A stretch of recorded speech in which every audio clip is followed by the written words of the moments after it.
আসসালামু আলাইকুম। আমি ভালো আছি, আশা করি আপনারাও ভালো আছেন। আমি ডাল ভিজিয়ে রেখেছিলাম, ডালের বড়া করব দুপুরবেলা। ওই জন্য আমার মেয়েটার জন্য, মেয়েটা একদম সবজি খায় না, তো ডিম রান্না করলেও ডিমটাও খেতে চায় না। ও আলু দিয়ে হয়তো বড়া দিয়ে একটু খাবে, সবসময় তো মাংস হয় না। ওই জন্য এখানে বেসন দিয়েছি আর হলুদ, ঝাল, জিরের গুঁড়ো দিয়ে পেঁয়াজ দিয়ে এটা মাখিয়ে নেব। আদা রসুনটা স্কিপ হয়ে গেছে, আপনাদেরকে দেখানো হয়নি, ওখানে স্কিপ হয়ে গেছে। তো এটা দিয়ে আমি বড়াটা তুলে নেব। বড়াটা দিয়েছি, এটা লাল লাল হতে থাক, বাকি কাজগুলো করে নেব এই ফাঁকে। তারপরে আমি আবার তালের বড়া করব। সেখানে তাল নিয়েছি আর চিনি নিয়েছি আর এটা আটা নিয়েছি। এটা নিয়ে মাখিয়ে এখন বড়াটা ছেড়ে দেবো, সন্ধ্যার দিকে খেয়ে নেবে।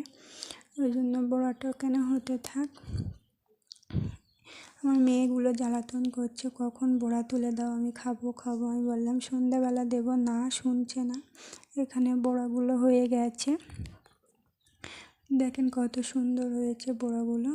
ওর ছেলেপিলে মানুষ একটু রেখে খাবে, সন্ধ্যার দিকে খাবে, কাল সকালে খাবে। বাসি হয়ে গেলে না তালের বড়াটা খুবই ভালো লাগে, আর যদি দুধে ভিজানো হয় খুবই সুন্দর লাগে। তারপরের দিনকে সকালবেলা আমি গতকালকে রেখেছিলাম কলমি শাক, সেটা রান্না করে নেব। তবে প্রেশার কুকারে রান্না করব, খুব তাড়াতাড়ি হয়ে যাবে, 2-3টে সিটি মারলে হয়ে যাবে। শাকে দিয়েছি আমি এখানে ঝাল দিয়েছি, পেঁয়াজ দিয়েছি আর দিয়েছি হলুদ আর লবণ দিয়ে একটু পানি দিয়ে ভালো করে নাড়াচাড়া করে, মাছ দিয়ে সব কিছু দিয়ে এখানে নাড়াচাড়া করে 2-3টে সিটি হতে থাক। এই ফাঁকে আমি আবার আলু আর টমেটো, ডিম আলু রান্না করব, তো তার জন্য এটা কষতে দিয়েছি। ডিম সিদ্ধ করে এই ফাঁকে আমি ভাজা করে নিচ্ছি। এটা তরকারিতে দিয়ে দেবো, তরকারি এদিকে ঝোলও দিয়ে দিয়েছি।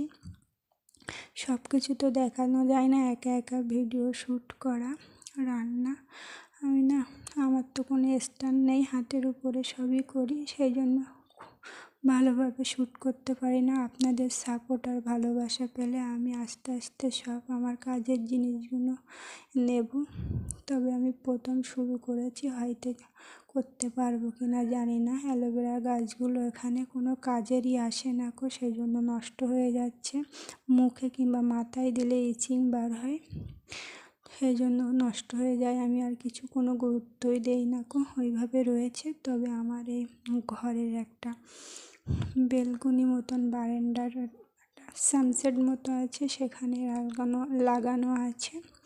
তো ভিডিওটা ভালো লাগলে প্লিজ আমার চ্যানেলটা সাবস্ক্রাইব করবেন আর লাইক করবেন। কে কোথা থেকে ব্লগটি দেখছেন কমেন্ট করবেন। আজ এই পর্যন্ত, আগামীকাল দেখা হবে নতুন কোনো ব্লগের সঙ্গে ইনশাআল্লাহ। তবে ঘরের দরজা এখানে সব কিছু আমি এডিটিং করি, সব একা হাতেই করি। তো আমার বাড়ি 2টো মেয়ে আছে, একে সামলেই এডিটিং করা, ভিডিও শ্যুট করা আমি না